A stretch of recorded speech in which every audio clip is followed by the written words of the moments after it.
Well, welcome to another episode of Sheroes Unlimited Behind the Book. I'm Jaynie Morris, and it's my absolute pleasure, as always, to have your company. Now, if this is the very first time that you've joined us on our Behind the Book podcast, welcome. It's great to have your company.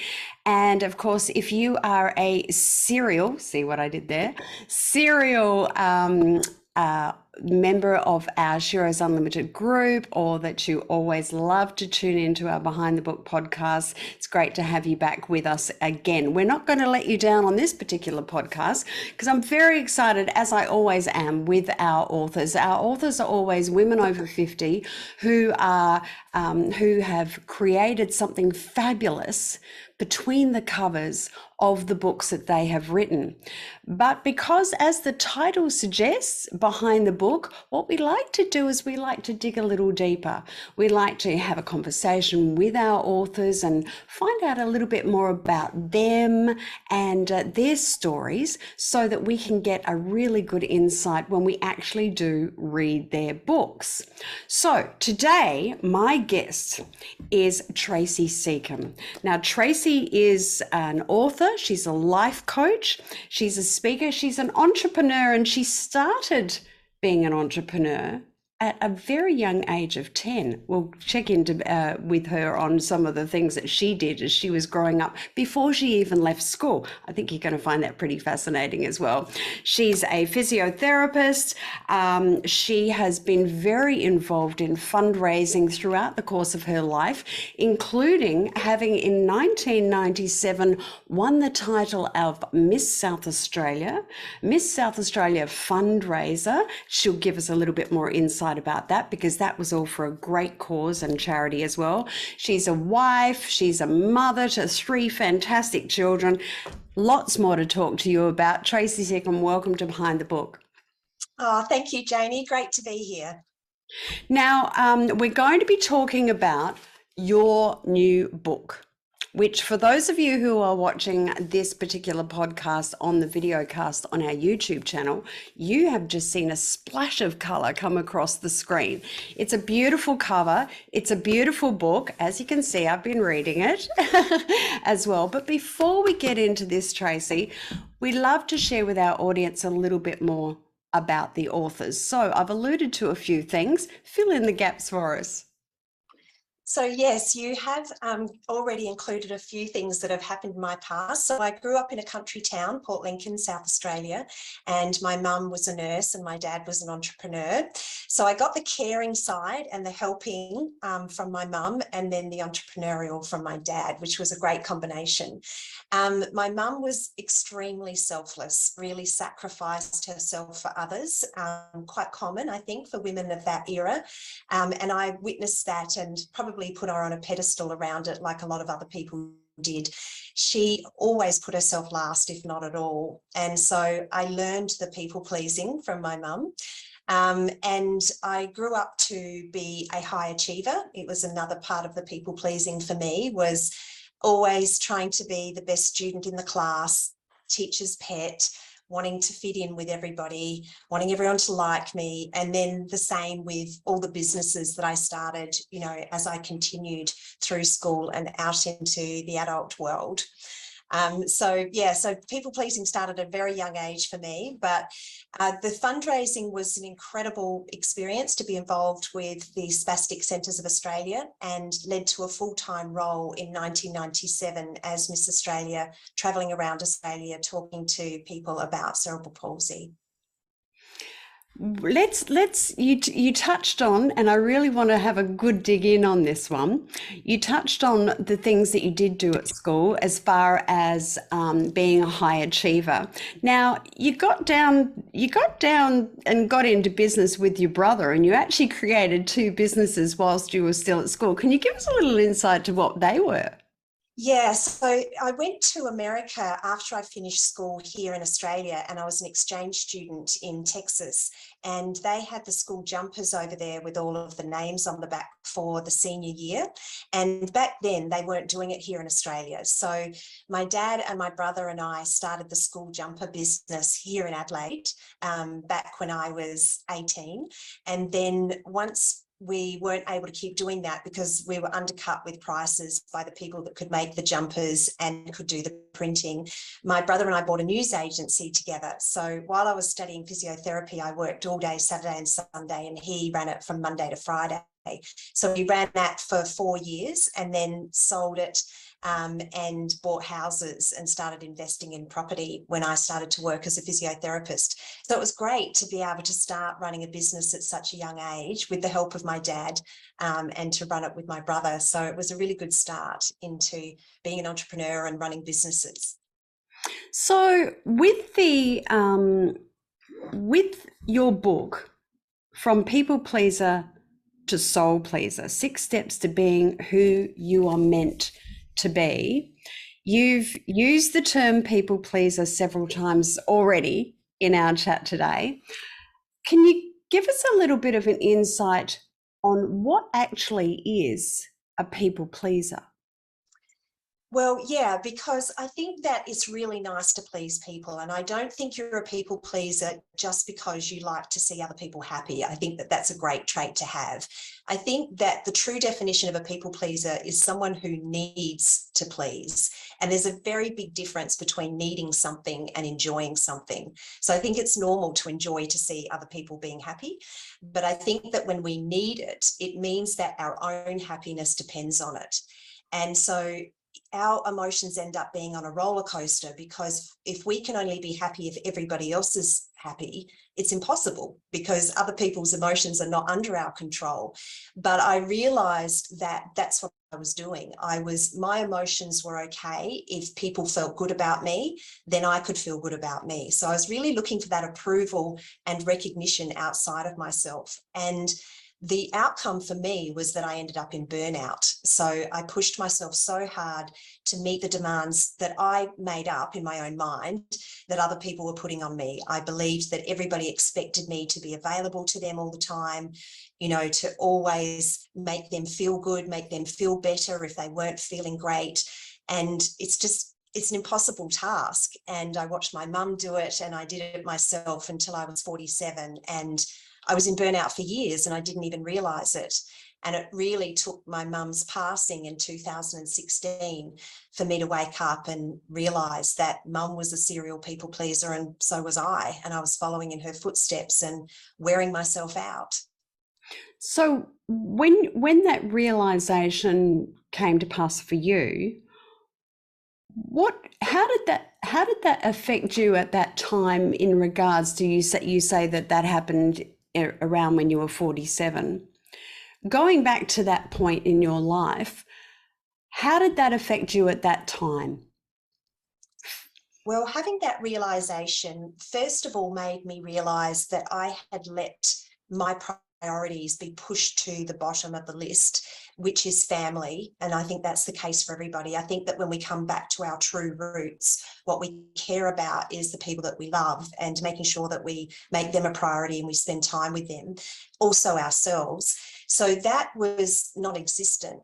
And when I reflected on what I'd let happen, my businesses were at the top. I was running 3 businesses at the time, back when I was 47, and they were my top priority. And so looking after my clients and my team were right up the top.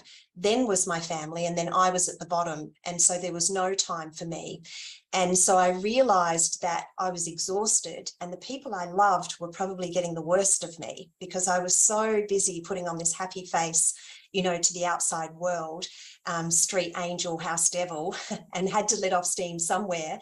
And so the people I loved the most were getting the worst of me. And I realized that although I saw my mum a lot, I really, as an entrepreneur and business owner, had the flexibility to take her out to lunch every Friday. But I didn't, because there were these demands that I perceived that I had to meet first. And so it just made me take a look at my life and say, what are you doing? Like, what are you doing with your life? What are you trying to prove? Why are you pushing yourself so hard? It was really unnecessary for me to be working so hard. But I see it in a lot of people. I see a lot of women doing the same thing. And I think that it's generational. I think that for many years, women have worn a lot of hats. They've been everything to everyone, and they have been left out of the equation. So it was a big wake up call for me to do something about it for me personally. And then I felt very called to help other women with it as well. As women over 50, and I think you just made a really good point, especially when the realization of your whole life up until that point of when you turned 47, that you realize not only was your mother had spent all of her life being a people pleaser, but also you had inherited that as well. You did say there that, you think a lot of women would relate to that. Absolutely. I mean, I'm certainly loving this conversation right now because I feel like you're speaking directly to me as well. So thank you for that. I'm getting a gift out of this as well, as I know that our audience are. But do you think, in your experience so far then, that women over 50, who is our audience, women over 50 in particular, may not realize that they're people pleasers and may actually think what their lives are like, that's how it is, and feel something is missing, but they don't actually know what it is? Yeah, absolutely. So many people that have done my program have said to me that they didn't identify with being a people pleaser until they did the program. So they came to me because they had some uncertainty, some feeling lost, maybe disconnected, like something was missing, like there must be more to life, but wasn't quite sure what it was. And maybe in a transitional phase in our 50s, it can be an empty nesting time for some of us, or our children become independent. And so that role is no longer the same. And we start to look and think, what am I here for? What am I about? What is my purpose? And so they come to me for that. And then when they start to work through the first steps and start to realize what people pleasing is, they become very aware of how much they have been people pleasing. So I think it's much more common than people realize. And it's not a bad thing. I absolutely love the work I do because I'm working with the most heart-centered women who really care. And the most important thing is that becoming a soul pleaser does not mean that you stop helping people. On the contrary, I think that there are less strings attached to how you help people because you're not expecting anything in return, because the people pleasing is a bit of a give to get. I'll help you as long as you appreciate my help and you love me back for it. And so it really comes back to having self-love so that you are not looking for love outside of yourself. And then you can give from a place of just being fulfilled within yourself. Personal development seems to be a common golden thread throughout your life, from what I have also read between the covers of your book, in sight for you as well. Now, tell us a little bit. Now, your business is called Potential Realized, and now this started when you became certified as an instructor. Is that right, for Proctor Gallagher in the, was it 2012? Thinking into Results. Is that correct? Yeah. Tell us about that. So I've always been interested in personal development. I started reading self-help books at a very young age because I had an eating disorder when I was 17. And so picked up Louise Hay, You Can Heal Your Life, when I was 18. So I'm very grateful for that. It wasn't a great experience at the time, but it led me to trying to help myself. And so I've always been very, very interested. And then in 2011, I did a 12-month Bob Proctor course where I was the student just learning what he teaches about how you can create your own results through the way you think. And then I loved it so much that I decided to become a qualified facilitator for that program. So I started my coaching career alongside of my physiotherapy company, taking people through the Thinking into Results program. And I just loved seeing people's results. And then when I had the idea about moving from being a people pleaser to a soul pleaser, I just started to teach people that program instead of the Thinking into Results. And a lot of what I learned in there is peppered through the program and through the book as well. So how do people actually tap into their inner wisdom then, Tracy? Well, I think that we're too busy in our heads. I know for me, when I had I call it my breakdown, breakthrough. I think some people can come to this awakening gradually. But for me, it had to be dramatic. I was so addicted to working. I had to drop hard for me to actually do something about it. I was so stuck in my head. I just was a complete overthinker, would rehash scenarios, worry about whether I said the wrong thing and upset someone, or project into the future and worry about a worst case scenario. So I really inherited that from my mother and my grandmother, to be a worrier. And when we're stuck in our head, we are not aware of all the signs around us. So I believe our soul is constantly talking to us, and it will whisper. And if we don't listen, it will start to get louder. And that will be in the form of getting sick or losing a loved one, or some message to just say, slow down and become present, so that you can notice these signs. So becoming present can be done in so many different ways. Meditation is the obvious way. For some people who are so in their head and such high achievers and so busy, it can feel very challenging to just sit down and try to quieten your mind. I started with yoga. I found that yoga was a great transition for me. As a high achiever, my exercise had to be hard and fast and effective. You know, I needed to get the results quickly because I didn't have a lot of time.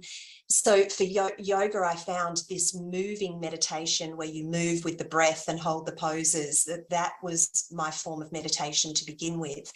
And then I moved into meditating, being in nature, and lots of other ways of being present.